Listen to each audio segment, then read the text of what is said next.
History अगर आप पढ़ते हैं तो कौन है? रजिया सुल्तान। तो वो भी एक महिला थी। और महिला सशक्तिकरण की अगर हम बात करें तो हम सशक्त कब होंगे? जब हम अपने आप में प्रबल, बलशाली और सशक्त रहेंगे। हम महिलाओं की बात ही नहीं करते हैं, लड़कियों की बात नहीं करते हैं। हम लड़के भी किसी से कम नहीं है और लड़कियां भी किसी से कम नहीं है। समानता का अधिकार हमें प्राप्त है, तो बराबरी में हमको चलना चाहिए। यदि हम जा रहे हैं रास्ते में तो किसी का हिम्मत नहीं होना चाहिए कि हाँ वो जा रही है उसे चलो परेशान करें। अगर कोई लड़का जा रहा है तो चार लड़कियां बोलती हैं चलो उसको छेड़े, ऐसा किसी के में हिम्मत नहीं होना चाहिए। इतना आगे जाइए कि पढ़ाई में इतना आगे जाइए आपसे टक्कर देने वाला कोई ना हो। अगर खेल में जाना है तो खेल में इतना आगे जाइए कि हर बार आप बिना मेडल लिए वापस आइए।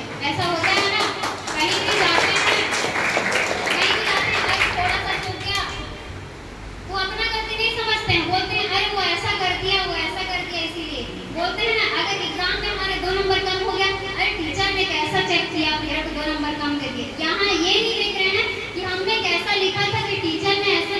टीचर कभी नहीं चाहता कि मेरे बच्चे का नंबर मैं काटूं। या फिर दूसरे स्कूल से चेकिंग करने के लिए जब आते हैं तो वो नहीं चाहते कि हम किसी बच्चे का नंबर काटें मजबूरन। वो तो ये चाहते हैं कि किसी तरीके से हम अपने बच्चों को पास कर दें।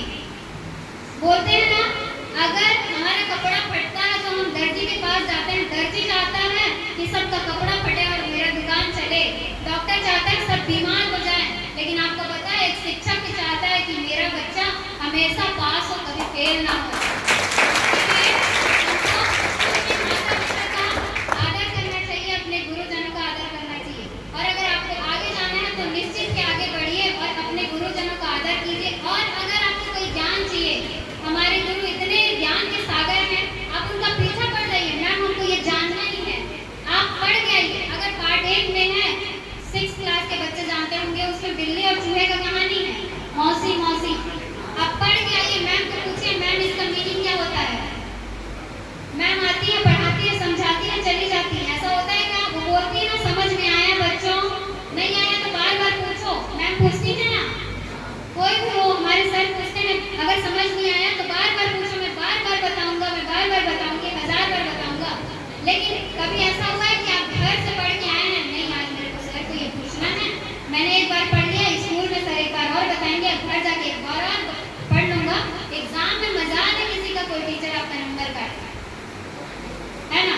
तो ऐसा होना चाहिए, ऐसा में आत्मविश्वास होना चाहिए कि जो आप करना चाहते हैं वो आप कर लें, जो आप हासिल करना चाहते हैं वो कर लें। आपको एक छोटी सी कहानी बताती हूँ अपना ही, उसके बाद मैं अपनी वाणी को विराम करूँ। मैं कक्षा 9वीं में थी, 12वीं क्लास के भैया दीदी लोग का फेयरवेल था। 4 क्लास के बाद हर क्लास में बेस्ट स्टूडेंट का मेडल मिलता है और 4 साल में बेस्ट स्टूडेंट का अवार्ड मिलता है। मैं छोटी सी थी और सामने भी बैठी थी, एक भैया है, उनको 4 साल में बेस्ट स्टूडेंट का अवार्ड मिला। अवार्ड को देखते ही मेरे को ना भैया दिख रहे थे ना टीचर दिख रहे थे। मेरे नजर में जो बोलते हैं ना, अर्जुन को केवल क्या दिख रहा था? चिड़िया का आँख दिख रहा था। वैसे ही मेरे को केवल अवार्ड दिख रहा था। मैं भी जब 12वीं में जाऊंगी तो मेरे को भी वो अवार्ड चाहिए करके मैंने ठान लिया।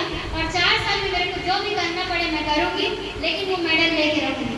आ गया कोरोना काल, में हम स्कूल नहीं जा पाते है ना, तो कुछ ऐसा गलती हो जाता था, जैसे टीचर से नोक झोंक हो गई या किसी बच्चे से लड़ाई झगड़ा हो गया, कुछ भी ऐसा बात होता था, लगता था अरे वो मेडल गया, वो अवार्ड गया, बार बार मेरे दिमाग में आता था। लेकिन मेरे को कैसे भी करके लेना है। कोविड टाइम में आप लोग भी अगर रहे होंगे तो कंपटीशन होता था ऑनलाइन, तो जिला केस कराते थे, डीओ सर लोग सब जुड़े रहते थे।